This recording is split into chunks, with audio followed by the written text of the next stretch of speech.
Good morning students. आज आपकी Hindi grammar की क्लास है। फ्राइडे में ऑल्दो एक डैश लगा हुआ है जिसका मतलब छुट्टी होती है, बट आपका हिंदी ग्रामर की क्लास आज होगी। तो इस चैप्टर आपका फर्स्ट चैप्टर मैम आपको करा चुकी हैं और सेकंड चैप्टर आज हम शुरू करने वाले हैं जिसका नाम है वर्ण विचार। वर्ण विचार, तो वर्ण बेसिकली क्या होता है? सबसे पहले आप कोई भी चैप्टर स्टार्ट करते हो तो आपको उस चैप्टर के मतलब तो पता ही होना चाहिए। तो वर्ण का मतलब क्या होता है? वर्ण का मतलब होता है लेटर्स। आप लेटर्स कह लो या आप अल्फ़ाबेट्स कह लो, ठीक है, ये दोनों ही मतलब इसका ये होता है, वर्ण का मतलब होता है। अच्छा, आगे कुछ भी मैं लिखता हूँ, इस यहाँ पे मैं कुछ भी लिखता हूँ, ये आपको अपनी कॉपी में करने की ज़रूरत नहीं है। ये आप लोग अपनी कॉपी में ये सब नहीं लिखोगे, ये मैं आपके समझाने के लिए लिखता हूँ। जो भी आपको बुक के जो आपके क्वेश्चन आंसर्स हैं वही सिर्फ आप अपनी कॉपी में करोगे। मैं यहाँ पे इस पे पैड पे कुछ भी लिखता हूँ वो आप अपनी कॉपी में नहीं करोगे, इस चीज़ का आप ध्यान रखना, ठीक है। आगे बढ़ने से पहले आपको एक छोटा सा पीछे का रिवाइज करवा दूँ, ठीक है, तो आपको और थोड़ा सा अच्छे से समझ आ जाएगा।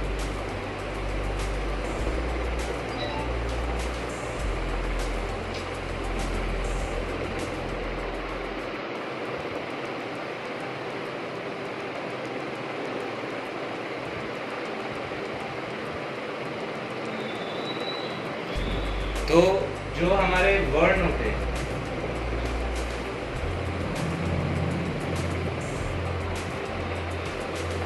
तो जो भी हमारे वर्ण होते हैं उसका क्या मतलब होता है? अल्फ़ाबेट्स। और हिंदी में, इंग्लिश में तो एक ही तरह के अल्फ़ाबेट्स होते हैं, ABCDEFG, लेकिन हिंदी में आपके दो तरह के वर्ण होते हैं। एक होता है आपका स्वर और एक होता है व्यंजन, ठीक है। स्वर हमें याद होगा, आ इ ई उ, ये सब स्वर होते हैं। और व्यंजन क्या होते हैं? क ख ग घ, ठीक है, ये सब आपके स्वर होते हैं। अब स्वर और व्यंजन का क्या खेल है? जब हम हिंदी लिखते हैं तो हिंदी में हम हमेशा मात्रा लगाते हैं। जैसे हम बोलते हैं स्कूल, तो यहाँ पे हम मात्रा लगाते हैं, ठीक है। तो कोई भी जो व्यंजन होता है, कोई भी व्यंजन, ज़्यादातर व्यंजन जो है आपके मात्रा की वजह से लगते हैं, मात्रा के साथ लगते हैं, ठीक है। तो व्यंजनों को हमेशा स्वर की मदद चाहिए होती है, ओके। तो जैसे आपका ये क है, ये व्यंजन है, इसके नीचे देखो मैंने ये हलंत लगा है। क्या लगा है? हलंत। तो हलंत का मतलब क्या है? ये क है, ये का नहीं है। अभी इसको हम का नहीं पढ़ेंगे, इसको हम क्या पढ़ेंगे? क, क्योंकि ये अभी इसमें कोई स्वर नहीं लगा। तो इसको क बनाने के लिए, का बनाने के लिए इसको हम क्या करेंगे? आ से जोड़ेंगे। क्या जोड़ेंगे? आ से, तब ये बनेगा का।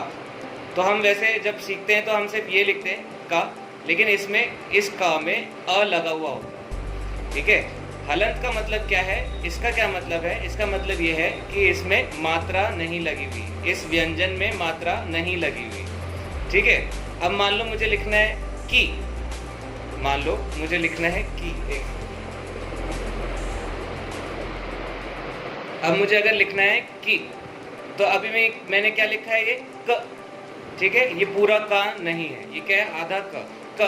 अब इसमें मैं अगर ई की मात्रा लगाऊंगा, यानी कि ई जोड़ूंगा, तो ये बन जाएगा छोटी ई के साथ की। समझ में आया? उसी तरह अगर मैं आधे क में का छोड़ो, अब हम दूसरा लेटर लेते हैं, मान लो हम प लेते हैं, ठीक है। तो प में ये अभी प हलंत लगा हुआ, अभी इसमें स्वर नहीं लगा, ठीक है। तो इसमें क्या है? अगर हम ऊ जोड़ देते हैं, क्या हो जाएगा? पा पे छोटी ऊ की मात्रा लगेगी, तो पा पे छोटी ऊ की मात्रा लगेगी, तो ये क्या हो जाएगा? पु, ठीक है।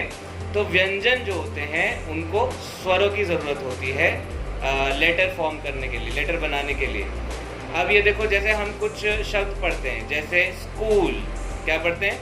स्कूल। अब देखो यहाँ पे हमने क्या किया है? सा जो है, एक सेकेंड, आपको दिख नहीं रहा होगा, तो यहाँ पे जो सा लगा है वो सा क्या है? आधा है। वो क्या है? आधा है। तो आधा आधा व्यंजन भी लग सकता है, ज़रूरत पड़ सकती है। भाई सकूल तो नहीं बोलते, अगर इसमें भी हम अ लगा देते, इस आधे स में अगर हम अ लगा देते तो ये क्या हो जाता है, सकूल। लेकिन सकूल कोई वर्ड नहीं है, हम क्या बोलते हैं, स्कूल बोलते हैं। ठीक है, तो आधा व्यंजन यहाँ लगा, यहाँ पे सा के साथ कोई मात्रा नहीं है, इसलिए हमने इसे आधा बनाया है। फिर का के ऊपर कौन सी मात्रा लगी है, बड़े ऊ की मात्रा। और फिर ला के साथ कोई मात्रा लगी है, वैसे देखने में लग रहा है नहीं लगी, बट यहाँ पे भी एक मात्रा लगी हुई है। तो अगर इसको हम खोल के पढ़ेंगे तो ये क्या लिखा है, सा, आधा सा, यानी कि सा के साथ कोई मात्रा नहीं है। सा के साथ क्या है, अगला लेटर, अगला वर्ण कौन सा है, का। ठीक है, तो का पे अभी कोई, अगर हम का और इसको पूरा खोल के लिखेंगे तो इसको हम कैसे लिखेंगे, का और कौन सा ऊ है, ये छोटा ऊ या बड़ा ऊ, ये है बड़ा ऊ, तो ये क्या हो जाएगा, स्कू। अब कौन सा अगला लेटर, अगला वर्ण कौन सा है, ल। ठीक है, अभी ल पे क्या है, हलंत है। ला, ये पूरा ला कब बनेगा, जब इसमें आ की मात्रा जुड़ेगी।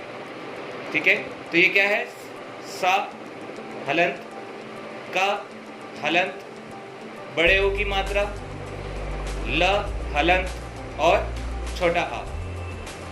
ये जब सारा मिलाओगे तब आपका बनेगा स्कूल। ठीक है, इसको इंग्लिश में जो आज हम पढ़ने वाले हैं इसको हम फोनिक्स भी कहते हैं, फिनेटिक साउंड्स। ठीक है, बट कोई बात नहीं, आप इतना ही समझो। इसको हम साइड में कर देते हैं।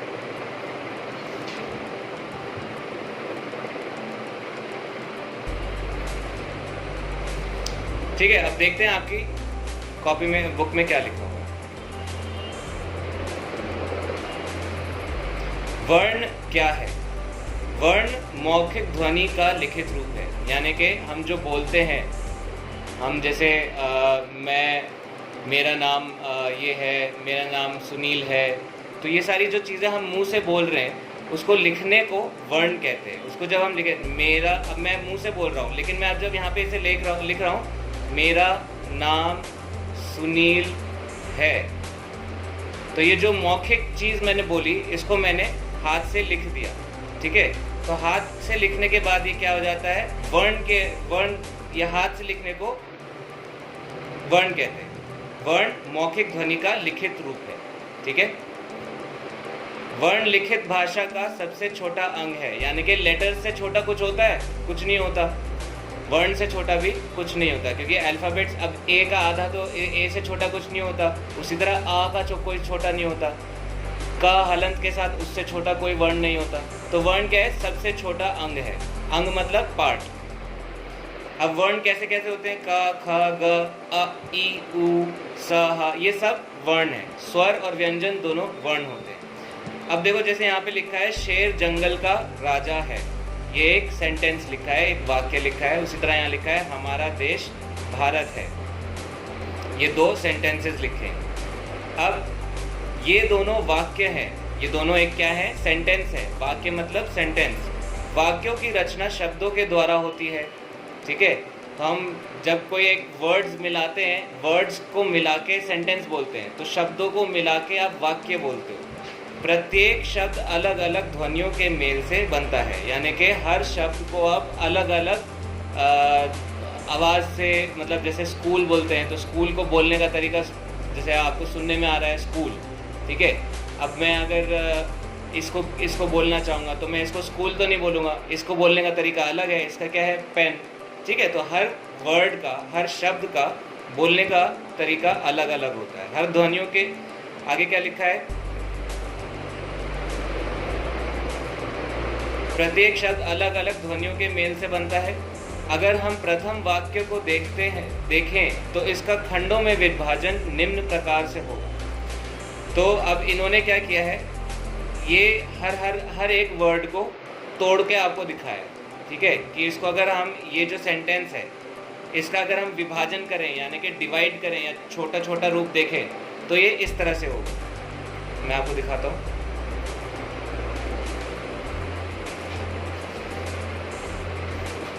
यहाँ देखो, सबसे पहले क्या था, शेर जंगल का राजा है। तो सबसे पहला वर्ड क्या है, शेर। ठीक है। तो ये 2 लेटर हैं, शे, शा के ऊपर एक ही मात्रा और रा।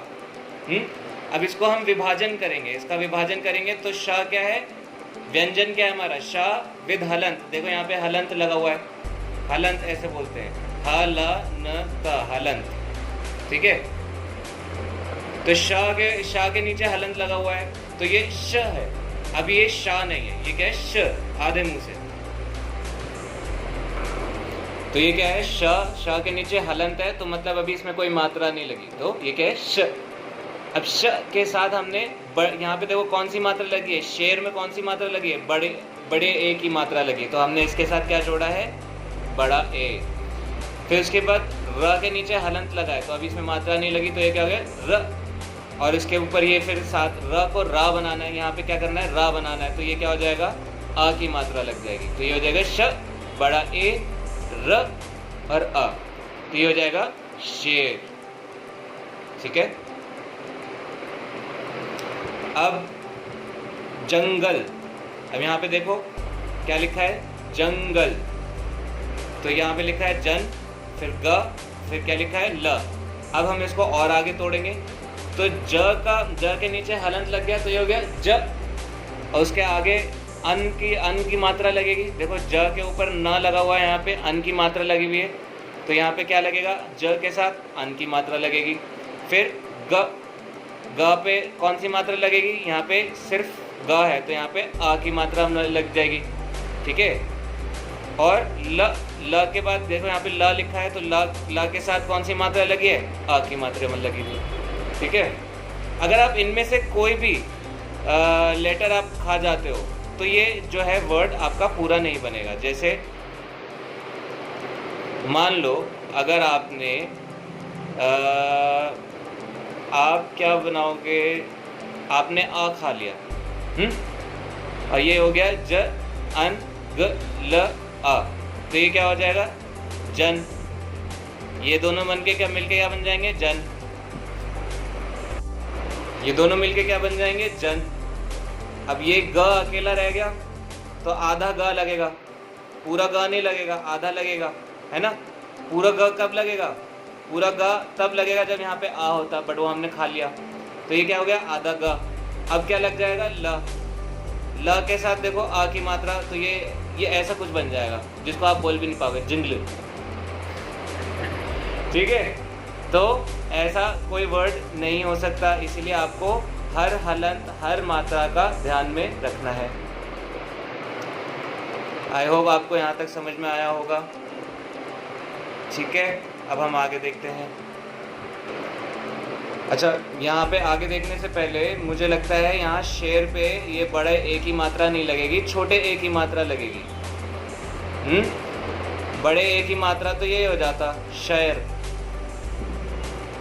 ठीक है। ऐसे ऐनक होता है ना, अय, हमको क्या बोलना है, ए, तो श के साथ ए लगाऊंगा या अय लगाऊंगा, तो यहाँ पे अय नहीं आएगा, यहाँ पे आपकी बुक में गलत प्रिंट हुआ है, यहाँ पे छोटा ए लगेगा, तो ये हो जाएगा शे।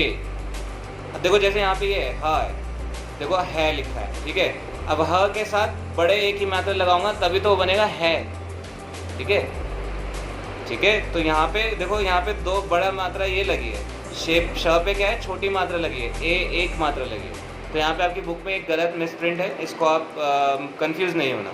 तो जब यहाँ पे सिंगल मात्रा, सिंगल ए लग रहा है तो छोटा ए लगेगा, और अगर डबल ए लग रहा है तो बड़ा ए लगेगा। अभी तक मैंने इस पेज पे कुछ भी लिखा है वो आपको अपनी कॉपी में नहीं उतारना है, याद रखना। यहाँ नीचे आपकी परिभाषा यहाँ लिखी हुई है वर्ण की। तो वर्ण क्या होते हैं, इंग्लिश में अल्फ़ाबेट्स, और हिंदी में वह ध्वनि जिसके खंड नहीं हो सकते वर्ण कहलाती है। खंड मतलब उसको आप तोड़ नहीं सकते, जिसको आप आगे और तोड़ नहीं सकते उसको वर्ण कहते हैं। अब क को हम उससे छोटा, और क इससे छोटा और कोई लेटर नहीं है, ठीक है, इससे छोटा और कोई लेटर नहीं है, इसको आप तोड़ नहीं सकते, इसका आप खंड नहीं कर सकते, तो ये वर्ण है। देखो यहाँ पे आगे देखते हैं, नेक्स्ट पेज पे लिखा है वर्णमाला यानी कि अल्फ़ाबेट। अब आपको दिख रहा होगा वर्णमाला यानी कि अल्फ़ाबेट। तो हिंदी की वर्णमाला में क्या क्या होते हैं, मैंने आपको स्टार्टिंग में ही बताया था। स्वर होते हैं अ आ इ ई उ ऊ, और व्यंजन होते हैं। तो दो तरह के वर्णमाला में इन हिंदी अल्फ़ाबेट्स दो तरह के होते हैं, स्वर और व्यंजन। अब व्यंजन में क्या है, का खा गा गा अंगा, च छ ज झ न्य, त ठ ड ढ ण, त थ द ध न, प फ ब भ म, य र ल व श श सा। ये सब हमने याद किया हुआ है। अब इसको बस नाम दिया है, जैसे का खा गा गा अंगा, तो ये वाली लाइन को क्या कहते हैं, कवर्ग। क्या बोलते हैं, कवर्ग। अब जैसे ये च से स्टार्ट हो रहा है दूसरी लाइन, तो उसको बोलते हैं चवर्ग। वर्ग मतलब हिस्सा, कैटेगरी, ठीक है, क्लासिफिकेशन, क्लास कहते हैं, ठीक है। जैसे first class, second class, third class, तो ये का से शुरू है तो ये कवर्ग हो गया। च से शुरू है चवर्ग नाम दे दिया, ट से शुरू है टवर्ग नाम दे दिया, त से शुरू है तवर्ग नाम दे दिया, पवर्ग। यर अलावा को अंतस्तः बोलते हैं, अंतस्थ, और श सह को हम ऊष्म बोलते हैं, ठीक है। बेसिक नॉलेज है, इसको याद करने की ज़रूरत नहीं है, ठीक है। बस आपको याद क्या करना है इसमें कि आपके कितने तरह के वर्ण होते हैं, दो तरह के वर्ण होते हैं, स्वर होते हैं और व्यंजन होते हैं, ठीक है। स्वर किसे कहते हैं और व्यंजन किसे कहते हैं, देखो यहाँ पे लिखा है आपके आगे। तो स्वर वे वर्ण जो स्वतंत्र रूप से बोले जाते हैं स्वर कहलाते हैं। स्वतंत्र क्या होते हैं, इंडिपेंडेंट। स्वतंत्र क्या होते हैं, इंडिपेंडेंट। इंडिपेंडेंट मतलब जो जिसको किसी की ज़रूरत नहीं हो बोलने के लिए, ठीक है। अब स्वतंत्र रूप से बोल सकते हो आ, आम। देखो इस जब हम आ बोल रहे हैं, ठीक है, इसको हम ऐसे लिख सकते हैं, हम अ बोलते हैं, इसको हम ऐसे लिख सकते हैं, ठीक है। इसको किसी व्यंजन की ज़रूरत नहीं है, किसी और दूसरे वर्ण की ज़रूरत नहीं है, तो इसको हम क्या बोलते हैं, स्वर। इंग्लिश में इन्हें वावल्स कहते हैं। वे वर्ण जो स्वतंत्र रूप से बोले जाते हैं उन्हें स्वर कहते हैं। आ ई उ ये सब स्वर है। व्यंजन, व्यंजन क्या होते हैं, जो वर्ण स्वरों की मदद से बोले जाते हैं, जो वर्ण स्वरों की सहायता से बोले जाते हैं वो व्यंजन होते हैं। अब जैसे ये क है, अभी इसमें स्वर नहीं लगा हुआ तो ये आधा क हो गया, स्वर लगने के बाद ये क्या होगा, पूरा क हो जाएगा, ठीक है। तो व्यंजन और स्वर का आपको मतलब समझ में आया, ठीक है। तो स्वर जो स्वतंत्र रूप से बोले जाते हैं, व्यंजन जिसको स्वरों की सहायता लेनी पड़ती है बोले जाने के लिए, ठीक है। ये एग्जाम्पल आपको दिया मैंने। तो अब आगे पढ़ेंगे हम कि व्यंजन के दो प्रकार लिखे हैं यहाँ पे। व्यंजन के दो प्रकार हैं, एक तो यहाँ पे लिखा है संयुक्त व्यंजन और यहाँ पे लिखा है अनुस्वार।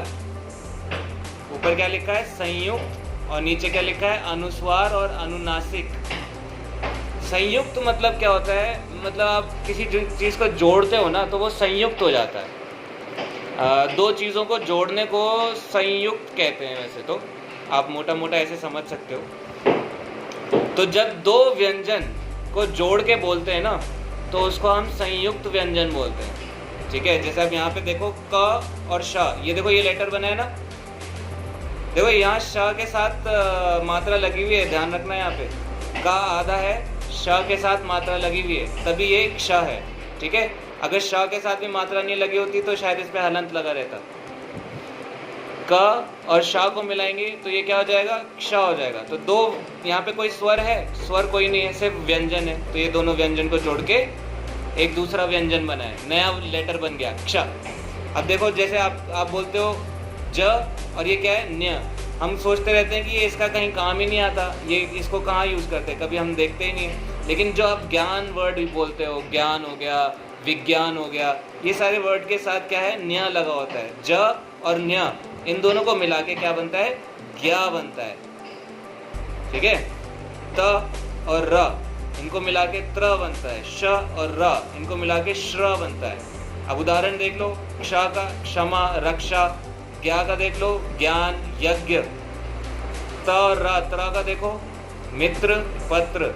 श और र, श्र का देखो श्रमिक, विश्राम, ठीक है। तो यहाँ पे क्या है, कोई भी स्वर नहीं लगा हुआ, दो व्यंजनों को जोड़कर एक नया व्यंजन बनता है, ठीक है। ये चार व्यंजन है, श, ज्ञ, त्र, श्र। अब अनुस्वार और अनुनासिक।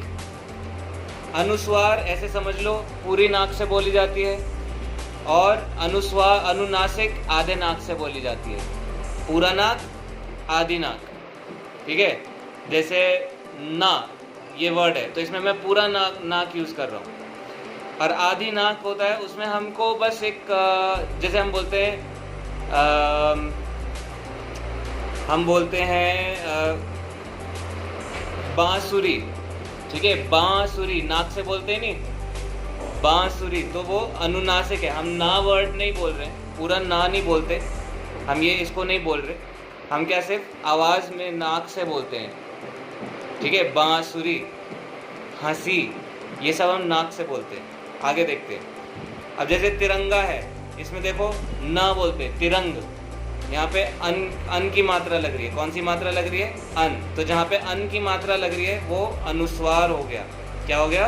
अनुस्वार। तिरंगा, अंगूर, पंडित, ठीक है नहीं। अब इन शब्दों में यहाँ पे देखते हैं, इसका वो लिखा है, इन शब्दों में वर्णों के ऊपर बिंदु यानी कि ये का प्रयोग किया गया है, इसको अनुस्वार कहते हैं। क्या कहते हैं? अनुस्वार, ठीक है। तिरंगा, इसमें देखो ना अन की मात्रा लगी है, अन की मात्रा यहाँ पे भी लगी है, ठीक है। तो ये अनुस्वार हो गया। अब यहाँ पे देखते हैं बांसुरी। अब मैं कौन से, आपको आवाज़ से पता चल रहा होगा, यहाँ पे हम अनुनासिक की बात कर रहे हैं। किसकी बात कर रहे हैं? अनुनासिक की। बांसुरी, पूंछ, हंसी, ऊंट। तो इसमें इन सभी शब्दों में किसका इस्तेमाल हुआ है? चंद्र बिंदु का। ये देखो चंद्र बिंदु का इस्तेमाल हुआ है, ठीक है, का प्रयोग किया गया है। इसको अनुनासिक कहते हैं। क्या कहते हैं? अनुनासिक, यानी आधे नाक से बोलते हैं। आई होप आप लोगों को यहाँ तक समझ में आ गया होगा। तो अभी तक हमने क्या पढ़ा? व्यंजन को किस किस से जोड़ सकते हैं, व्यंजन को हम किस किस से जोड़ सकते हैं। तो यहाँ पे पहला हमने पढ़ा संयुक्त व्यंजन, यानी कि व्यंजन को व्यंजन से जोड़ सकते हैं तो एक नया व्यंजन बन जाता है। फिर हमने यहाँ पढ़ा कि व्यंजन को हम एक बिंदु यानी कि अन से जोड़ सकते हैं, ठीक है। तो यहाँ पे जैसे तिरंगा, अंगूर, पंडित, पंख, ये सब के साथ हम एक बिंदु का इस्तेमाल करते हैं, ठीक है। फिर हमने देखा कि हम यहाँ पे व्यंजन को चंद्र बिंदु के साथ जोड़ सकते हैं, जैसे बांसुरी, पूंछ, हंसी, ऊंट, ठीक है। और अब आगे हम देखेंगे कि हम व्यंजन को स्वर के साथ कैसे जोड़ सकते हैं, मात्राएं कैसे लगती हैं, ठीक है। मात्राएं कैसे लगती हैं ये हम देखते हैं। तो व्यंजनों के साथ स्वरों को मिलाते समय इन्हें चिन्ह को जोड़ा जाता है। स्वरों की मात्राएं अग्र प्रकार की हैं। अग्र मतलब इस प्रकार की हैं। मैं आपको दिखाता हूँ। नेक्स्ट पेज हम खोलेंगे। अब अपनी बुक्स में आप देखोगे, नेक्स्ट पेज पे पूरी टेबल बनी हुई है कि किस स्वर से जुड़ के कैसी मात्रा लगती है।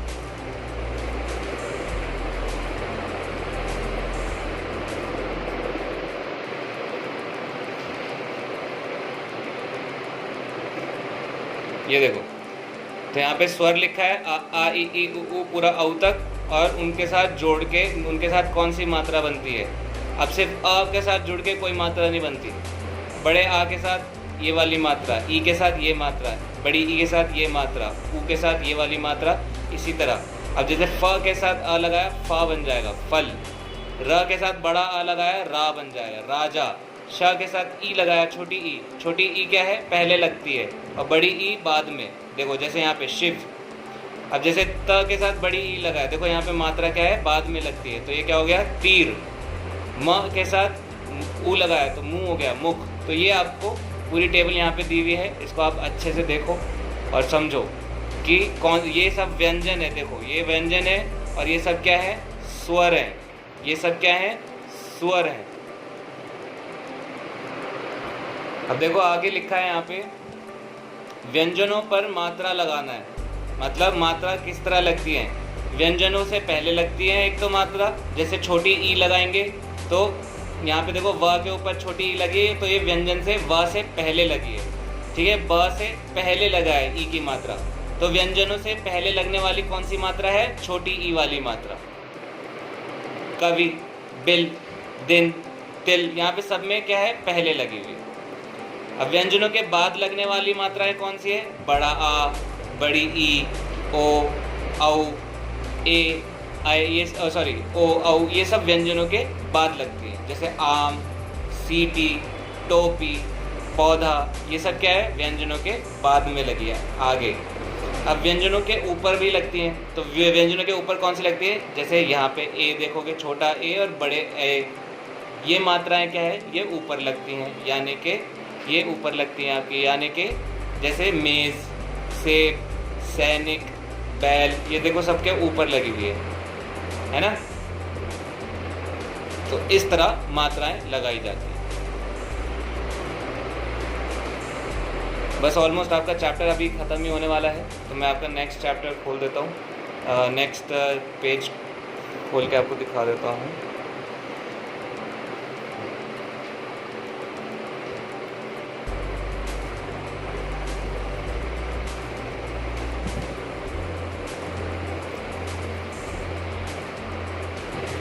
अब देखो, जैसे यहाँ पे आगे लिखा है व्यंजनों के नीचे लगने वाली मात्रा, तो व्यंजनों के नीचे लगने वाली मात्रा कौन सी होती है? ऊ, छोटा ऊ और बड़ा ऊ।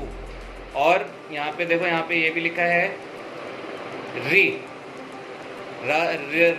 री से ऋषि वाला हमने सीखा था, तो ये वाले जो मात्रा है ये नीचे लगती है, वर्ण के नीचे लगती है। जैसे यहाँ पे देखोगे आप पुजारी लिखा है, तो ऊ कहाँ लिखा है? व्यंजन के नीचे लिखा है। तराजू, यहाँ पे ऊ, बड़ा ऊ कहाँ लिखा है? नीचे लिखा है। पृथ्वी में देखो री कहाँ लगा है? री से ऋषि वाला कहाँ लगा है? प के नीचे लिखा है। तो इस तरह ये व्यंजन जो है व्यंजन के नीचे लगते हैं। अब हम इसके क्वेश्चन आंसर्स कर लेते हैं। आपको आज अपनी कॉपी में क्वेश्चन आंसर्स ही करने हैं, जो भी मैंने यहाँ इससे पहले आपके पैड पे लिखा है वो सब आप नहीं लिखोगे। तो ये वाले क्वेश्चन आंसर्स हम आपको नेक्स्ट क्लास में करेंगे। अब देखते हैं इसमें से कौन कौन से क्वेश्चन। अब जैसे आपको इनमें से मैं आपको एक क्वेश्चन करके दिखाऊंगा, बाकी क्वेश्चंस आपको खुद करने होंगे। जैसे ये है, आपको हल को तोड़ के लिखना है, यानी कि ध्वनियों को अलग कर करके लिखना है। तो आप कैसे लिखोगे? हा पे हलंत लगेगा, ठीक है, प्लस हा के साथ क्या लगा है? आ की मात्रा, फिर कौन सा लेटर है? ल, उस पर हलंत, फिर उस पर क्या लगेगा? आ की मात्रा, ठीक है। तो ये इसका आंसर है। अब उसी तरह थैला, थैला का मैं और करके दिखा देता हूं आपको। था, हलंत, था के साथ कौन सा? देखो डबल ए की मात्रा लगी है, तो ये क्या है? बड़ा ए, ठीक है। फिर उसके बाद क्या लगा है? ला, ला के साथ कौन सी मात्रा लगी है? बड़ा आ की मात्रा लगी है, तो ला और बड़ा आ, तो ये हो गया थैला, ठीक है। तो ये बाकी के तीन आपको खुद करने होंगे। अब हम देखते हैं यहाँ पे, कोष्ठक में दी गई मात्राएं लगाकर शब्दों को पूरा लिखो, पूर्ण लिखो यानी कि पूरा लिखो। अब देखो शकार है, शकार तो होता नहीं, कुछ शिकार होता है, तो हमने यहाँ पे छोटी ई की मात्रा इसके आगे लगा दी। अब हथ लिखा है, हथ तो कुछ नहीं होता, क्या होता है? हाथ होता है, तो हम हा के आगे था की मात्रा लगाएंगे, यह हाथ हो जाएगा। उसी तरह ये बकर लिखा है, तो यहाँ पे बड़ी ई की मात्रा लगानी है, बकरी, तो आप अपने हिसाब से लगा सकते हो। पढ़, अब ये पढ़ पे कौन सा छोटा ए लगेगा या बड़ा ए लगेगा, ये देख के आप यहाँ पे मात्रा लगाओगे। मिठास, दिल, धनुष और कौवा, तो इस हिसाब से ही आप यहाँ पे वर्ड्स लिखेंगे। नेक्स्ट क्वेश्चन आप अपनी कॉपी में करेंगे, नीचे दिए गए शब्दों की सहायता से रिक्त स्थान की पूर्ति करो। यानी कि हिंदी वर्णमाला में डैश व्यंजन होते हैं। कितने व्यंजन होते हैं? यहाँ पे आपके पास तीन ऑप्शन है, 35, वर्ण और अंतहस्त। तो यहाँ पे हमें पता है 35 ही आंसर होगा और कुछ नहीं हो सकता, तो हम यहाँ पे लिखेंगे 35, ठीक है। भाषा का सबसे छोटा अंग क्या है? ये भी मैं आपको पढ़ा चुका हूँ, वर्ण है। क्या है? वर्ण। अब ला एक डैश व्यंजन है, तो ला कौन सा व्यंजन है? अंतहस्त है। एक बार देखना पड़ेगा हमको, जैसे मैं आपको य र ल व जो बताया था वैसे तो अंतहस्त भी है, बट मैं आपको फिर दिखा देता हूँ अंतहस्त क्या चीज़ थी।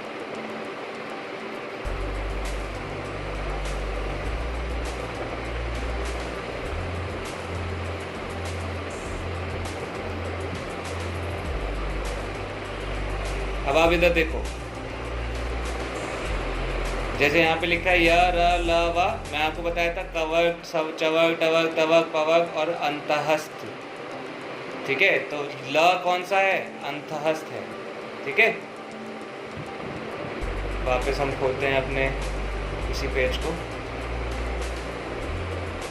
तो ल एक अंतहस्थ